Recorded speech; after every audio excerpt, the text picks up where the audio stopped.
오늘 본문은 요시야가 왕이 된 지 18째 해가 되었을 때에 대한 이야기입니다. 당시 대제사장이었던 hil기야는 여호와의 성전에서 율법책을 발견하였습니다. 우리는 언제 발견했다라는 표현을 사용합니까?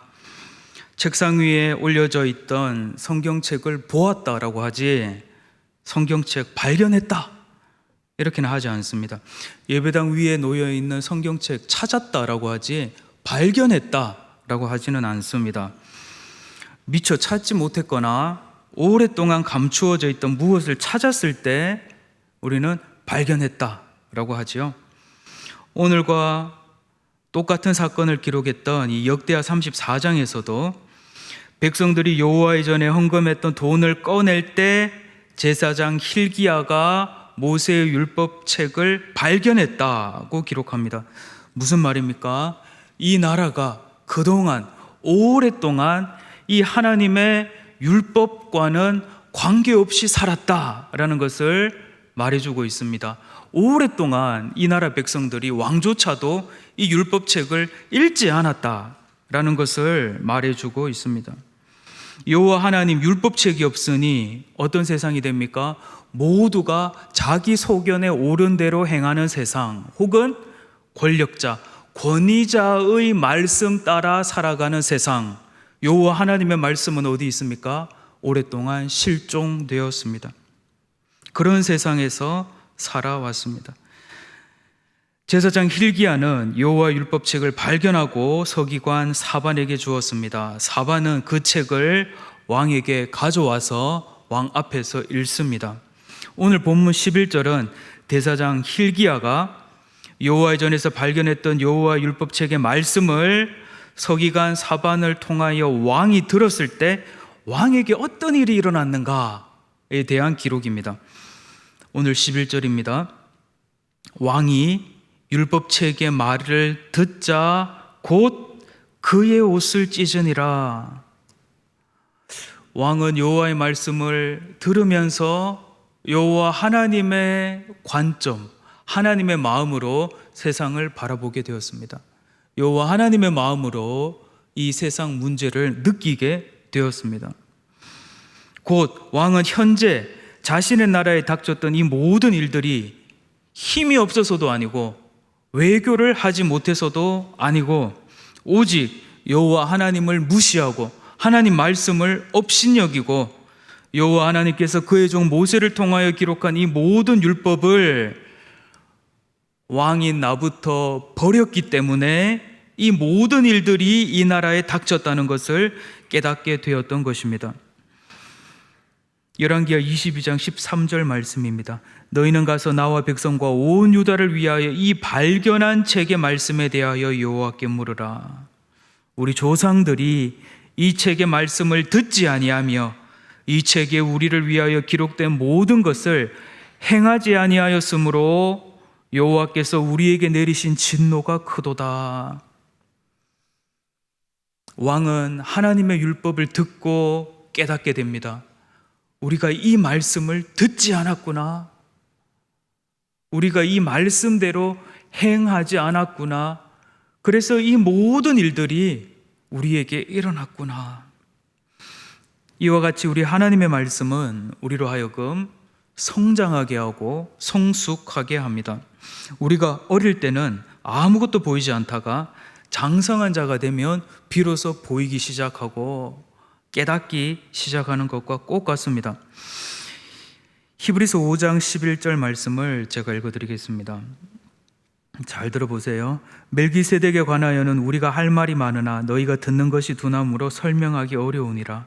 때가 오래되었으므로 너희가 마땅히 선생이 되었을 터인데 너희가 다시 하나님의 말씀의 초보에 대하여 누구에게서 가르침을 받아야 할 처지이니 단단한 음식은 못 먹고 젖이나 먹어야 할 자가 되었도다. 이는 젖을 먹는 자마다 어린아이니 의의 말씀을 경험하지 못한 자요 단단한 음식은 장성한 자의 것이니 그들은 지각을 사용함으로 연단을 받아 선악을 분별하는 자들이니라. 히브리서 저자가 히브리서 수신자 공동체 사람들에게 지금 무슨 말을 하고 있는 겁니까? 때가 오래되었으므로 신앙의 연수가 진행된 지 오래되었는데 아직도 젖이나 먹어야 할 처지이니 단단한 음식을 먹지 못한다 라고 합니다. 단단한 음식은 장성한 자의 것이죠. 어린아이는 무엇을 먹어야 합니까? 젖을 먹거나 이유식을 먹어야 하죠. 아직 젖이나 이유식을 먹어야 할 처지다 라고 말을 합니다.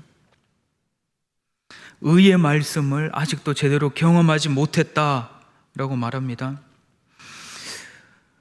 히브리서 저자는 이 수신자 공동체 창세기 12장에 나오는 멜기세덱에 관하여 말하고 싶어 합니다. 히브리서는 그리스도를 변증하는 책인데 모세보다 위대하신 그리스도, 멜기세덱보다 뛰어나신 그리스도를 말하고 싶은데 멜기세덱 하면 멜기세덱 창세기 14장에 아브라함이 전장에서 승리하고 돌아올 때 떡과 포도주를 가지고 와서 믿음의 조상이었던 아브라함을 축복해 줬던 시편 말씀에 의하면 족보도 없고 반차도 없는 영원한 제사장 직분의 사람, 이 정도는 나와줘야 이제 우리 그리스도는 멜기세덱보다 뛰어나다 이렇게 하면 그렇구나, 이제 이거를 이야기하고 싶은데 멜기세덱, 내가 멜기세덱 어디 세덱이지? 내가 인동댁도 들어봤고 내가 저 어디도 들어봤는데 멜기세덱은 어디 세덱인가? 이러고 있으니까 이 히브리서 저자가 그 다음 말을 못하는 겁니다. 그래서 멜기세덱에 관하여는 우리가 할 말이 많으나 너희가 듣는 것이 두나무로 설명하기 어려우니라. 멜기세덱에 대해서 뭔가 이야기하려고 편지를 쓰다가 이야기는 이제 못하겠다, 적어도 못 듣겠지, 이제 이렇게 되는 거예요. 어린아이의 특징 무엇입니까? 분별력과 판단력이 부족합니다. 그래서 생전 처음 보는 사람인데 나 기억 안 나? 나 삼촌 친구잖아. 나 삼촌 없는데, 이모밖에 없는데. 자, 이거 받아. 아무튼 이거 받아. 나 너희 이모 잘 알아. 이거 아이들이 좋아하는 거 막 여기 담겨 있는 거. 이거 보고 맞아, 우리 삼촌 친구는 아닐지라도 이걸 나에게 주시는 분은 우리 이모 친구임에 틀림없어. 너 이모가 같이 오래, 저기 봉고차 타자. 그러면 이제 쫄랑쫄랑 이렇게 따라가서 봉고차를 훌러덩 타버리죠. 왜 그렇습니까? 분별력과 판단력이 부족해서 그렇습니다. 경험이 부족해서 의의 말씀을 경험하지 못한 것과 똑같습니다. 지금도 유혹자들은 분별력과 판단력이 부족한 영적 어린아이에게 접근해서 빛의 천사로 가장하여 그들을 속이고 꾀입니다.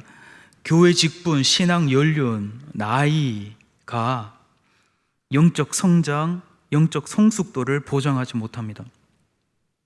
매일의 꾸준한 성경 묵상, 그리고 그 묵상한 말씀대로 삶 속에서의 실천, 행함, 이것은 우리로 하여금 영적인 성장을 경험하게 합니다. 매일의 경건의 시간, 매일의 큐티 시간, 매일의 여러분의 성경 읽기 시간은 여러분을 영적으로 성장하게 합니다. 아브라함의 아들의 이름은 무엇일까요? 라고 하면 아브라함의 아들의 이름은 무엇입니까? 요단강을 건넜던 모세의 수종자의 이름 무엇입니까? 이제 이 질문에 답할 수 있는 이 단순히 성경을 아는 것, 그리고 우리 하나님의 선하심과 인자하심을 실제로 우리 삶 속에서 맛보아 아는 거와는 완전히 다른 차원의 알미죠. 예수님 당시에 바리새인과 서기관들이 성경을 읽던 방식이 바로 이 문자적 읽기 방식이었습니다. 그러니까 아무리 텍스트를 읽어도 이 텍스트는 기억에 남는데 아브라함의 아들은 누구입니까? 아브라함의 아들 이삭. 모세의 수종자 누구입니까? 요수아. 이렇게 탁탁 나오는데 이 성경 말씀 텍스트 속에 있는 하나님 아버지의 마음이 이게 읽혀지지가 않는 거예요. 그래서 이들은 그들이 성경을 읽으면 읽을수록 그들이 갖게 된 성경 지식으로 사람들을 정죄하고 사람들을 비판하고 사람들을 판단했던 것입니다. 그리고 바로 그들의 이 성경 읽기 방식으로 인해 우리 주 그리스도께서 그들에 의하여 정죄당하고 그들의 손에 죽임당했습니다. 그들의 성경 읽기를 요약하면 안식일에 아무하면 안 돼. 안식일에 사람 고치면 안 돼. 죄인이야. 죄인은 마땅히 죽어야 돼. 세리 창기 죄인이야. 저들은 죽어야 해. 라고 할 수 있습니다. 그들은 단순히 문자를 읽었지만 성경 지식은 점점 더 늘어갔지만 그 성경 말씀 텍스트 안에 있는 하나님의 마음은 알지 못했습니다. 그러나 우리 주님의 성경 읽기 방식은 달랐습니다. 우리 주님은 왜 저들이 안식일 날 쉬지도 못하고 나무를 할 수밖에 없었는가, 그들의 상황과 처지를 알았습니다. 이것은 우리 주님께서 성경을 읽을 때, 텍스트를 읽을 때 텍스트 안에 있는 우리 하나님 아버지의 마음을, 하나님 아버지의 마음과 끊임없이 공감하고 교통했다는 것입니다. 그래서 우리 주님은 실제 자기 삶 속에서 일어나는 그 상황을 보면서도 그들의 행위, 상황, 이면에 있는 것을 볼 수 있었습니다. 바리새인들이 그렇게 기도를 많이 하고 그렇게 헌금을 많이 해도 우리 주님은 그 이면에 있는 것을 읽을 수가 있었습니다. 저들이 왜 저렇게 기도하고 있는지, 저들이 왜 저렇게 헌금을 하고 있는지 우리 주님은 알고 계셨습니다. 그래서 그런 바리새인들을 보면 볼수록 우리 주님 마음이 그렇게 힘드셨던 거예요. 저 회식하는 자들. 심지어 우리 주님 한 번은 또 거의 실언적 발언을 하셨죠. 저 독사의 샤키들 하면서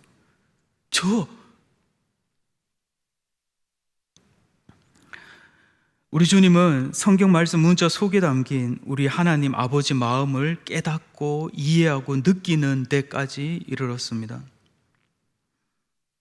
그러다 보니 그의 삶 가운데 우리 사람들의 삶, 마음, 형편, 처지까지도 이해할 수 있는 겁니다. 세리 창녀 죄인들과 어울려서 밥 먹고 놀았네, 저 급이네, 저들의 친구네, 저런 사람들하고 어울리는 거 보니까 우리하고는 상족이 안 되겠네.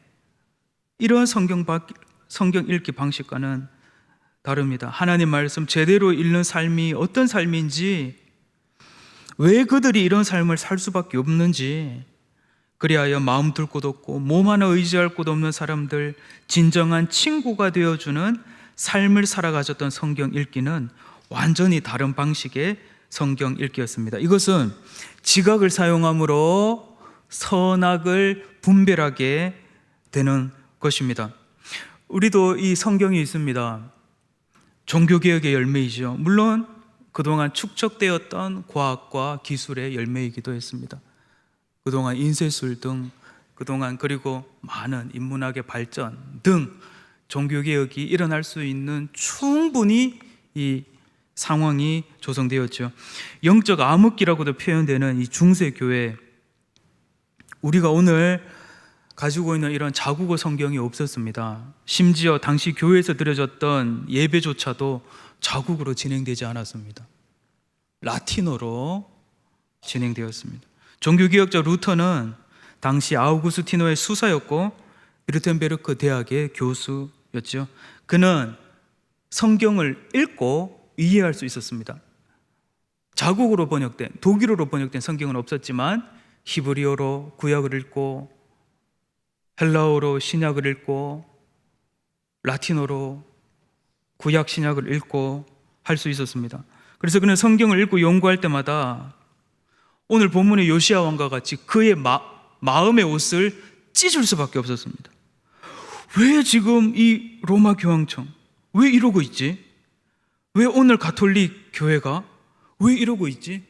왜 성경에는 하지도 않는 저런 말들을 왜 계속 하고 있지? 왜 저렇게 면죄부를 판매하고 있지? 저런 거 성경에 없는데. 그래서 그는 붕괴하며 1517년 10월 31일 비텐베르크 성당에 95개조 반박문을 써 붙일 수밖에 없었습니다. 무엇이 루터로 하여금 이렇게 했습니까? 무엇이 루터로 하여금 그의 마음의 옷을 다 찢어버리게 했습니까? 하나님의 말씀, 여호와의 말씀을 읽을 때. 에베소서 4장 13절부터의 말씀을 제가 읽어드리겠습니다. 잘 들으십시오. 조금 길어서 듣다가 졸음에 빠지실 수도 있습니다. 정신을 한번 바짝 차리고 들으시길 바랍니다.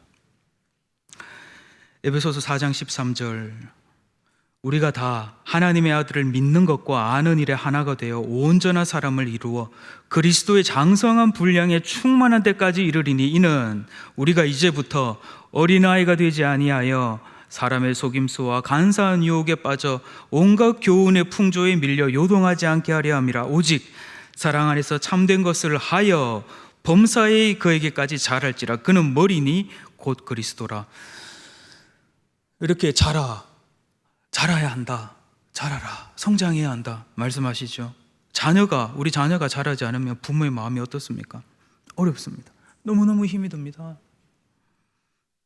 정신적으로 또 신체적으로 영적으로 자라가야 합니다.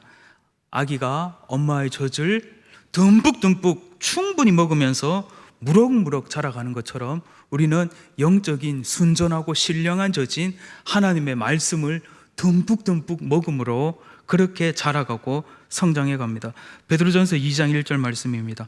그러므로 모든 악독과 모든 기만과 외식과 시기와 모든 비방하는 말을 버리고 갓난아기들 같이 순전하고 신령한 젖을 사모하라. 이는 그로 말미암아 너희로 구원에 이르도록 자라게 하려 함이라. 너희가 주의 인자하심을 맛보았으면 그리하라.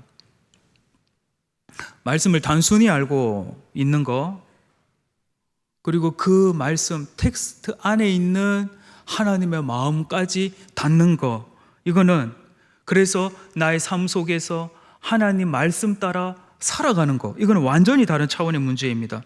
우리가 예수를 주라는 것도 알고 입으로 주여 주여 할 수 있습니다.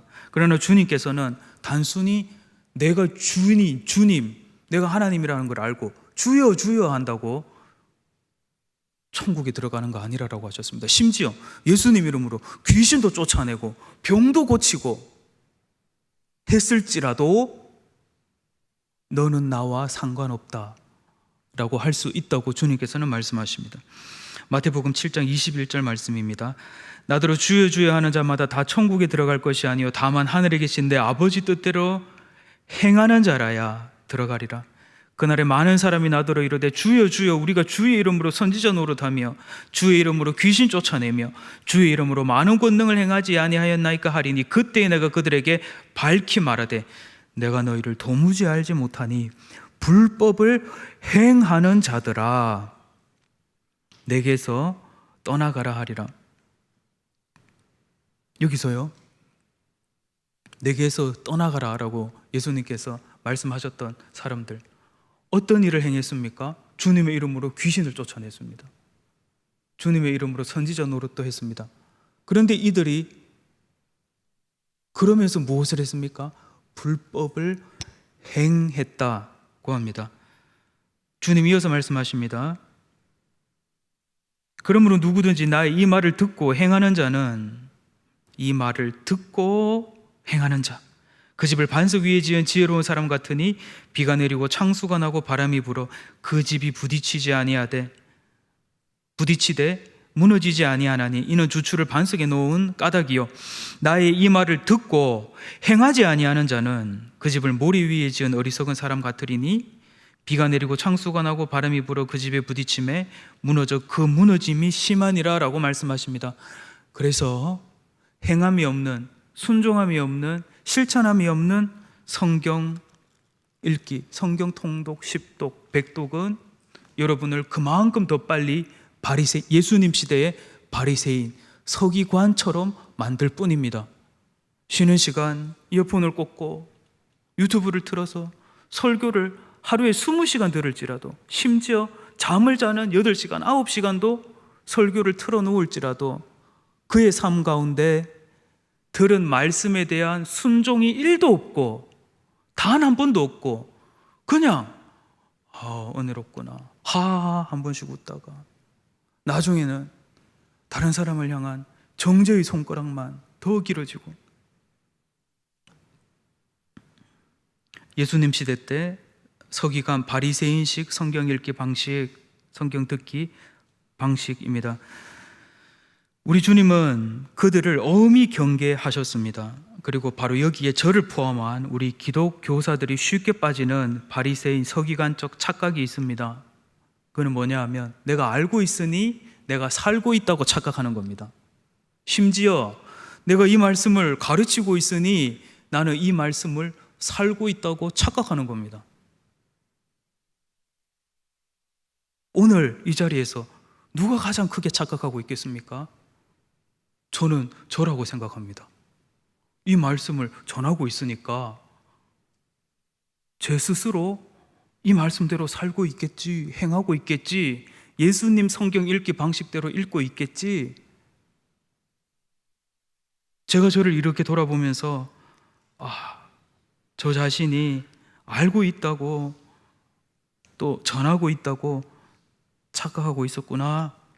그러나 우리 주님 분명히 말씀하십니다. 단순히 아는 것을 행하는 것, 그리고 텍스트 안에 들어가서 하나님의 마음을 아는 것, 이거는 완전히 다른 문제죠. 텍스트 안에서 하나님 마음을 알았다면 우리는 행하지 않을 수 없습니다. 다시 말씀드리면 우리가 그 말씀대로 실제로 행해봐야 우리가 그 말씀을 비로소 알았다라고 할 수 있습니다. 중요함으로 한 번 더 말씀드리겠습니다. 우리가 이 말씀 따라 행했을 때야 비로소 내가 이 말씀을 진짜 알았구나. 야고보서 2장 17절 말씀입니다. 이와 같이 행함이 없는 믿음은 그 자체가 죽은 것이라. 어떤 사람은 말하기를 너는 믿음이 있고 나는 행함이 있으니 행함이 없는 내 믿음을 내게 보이라. 나는 행함으로 내 믿음을 내게 보이리라 하리라. 내가 하나님은 한 분이신 줄 믿느냐? 잘 아는도다. 귀신들도 알고 믿고 떠드느니라.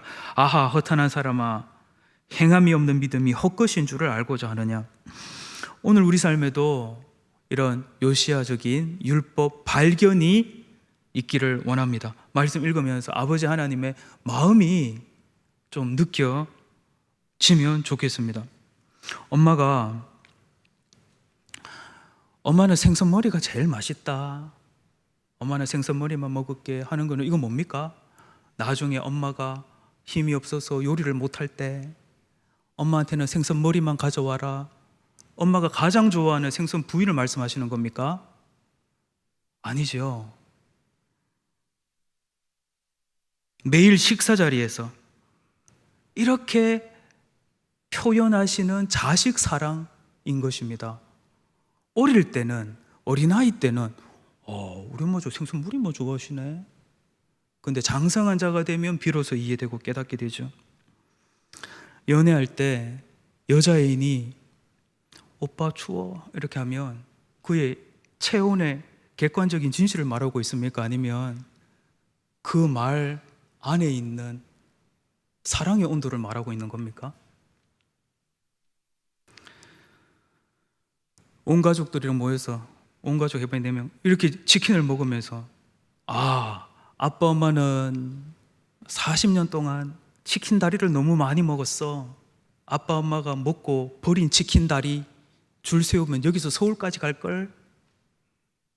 이 말은 치킨 다리를 안 먹고 싶다는 말입니까? 아니면 아빠 엄마는 너희가 치킨 다리 먹는 것만 봐도 배부르네 하는 이 사랑의 표현입니까?